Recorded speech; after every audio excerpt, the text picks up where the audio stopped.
ഹേ പുഷ്പമേ അധിക തുങ്കപദത്തിലെത്ര ശോഭിച്ചിരുന്നിതൊരു രാജ്ഞി കണക്കയെ നീ ശ്രീഭൂവിലസ്ഥിര അസംശയമൊന്നു യാഭൂതിയെങ്ങു നീയെങ്ങു പുനരെങ്ങു കിടപ്പിതോർത്ത ലക്ഷണം 12 ആൽവസജൻ സതന്ത ഗുരുവും ശാർദൂല വിക്രീഡിതം. എന്റെ മക്കൾ എന്നോട് ചോദിക്കും, സാറേ ലൂയി 16 ഭാര്യയുടെ പേര് പിടിച്ചിട്ട് എന്താണ് കാര്യം ലൈഫില്? നമ്മുടെ സിലബസുകളിൽ കുത്തി നിറച്ചുകൊണ്ടിരിക്കുന്ന ഇതുപോലത്തെ വേസ്റ്റുകൾ കളയേണ്ടല്ലേ എന്നൊക്കെ അവർ ചോദിക്കും.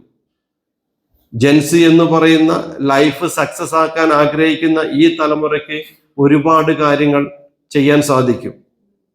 കാരണം നിങ്ങളുടെ മുന്നിൽ അതിനുള്ള സോഴ്സ് ഉണ്ട്. പെട്ടെന്ന് ഗ്രോത്ത് വന്ന ഒരു തലമുറയാണ് നിങ്ങൾ. ഞങ്ങളൊക്കെ പഠിച്ച സമയത്ത് ഇങ്ങനെ കാണാതെ പഠിക്കണമായിരുന്നു. എലിഫന്റ് ആന വാട്ടർ വെള്ളത്തിൽ ജമ്പുട് ചാടി, എലിഫന്റ് ആന വാട്ടർ വെള്ളത്തിൽ ജമ്പുട് ചാടി, ഇങ്ങനെ കാണാതെ പഠിച്ചു കൂട്ടി വരികയായിരുന്നു. ക്വസ്റ്റ്യൻ ആൻസർ ഒക്കെ. Anton Chekhov was a famous poet, his style was simple and lucid, he wrote under the pen name. എന്തോരം കഷ്ടപ്പെട്ട് പഠിച്ചാന്നറിയോ? മലയാളത്തിലൊക്കെ ആണെങ്കിൽ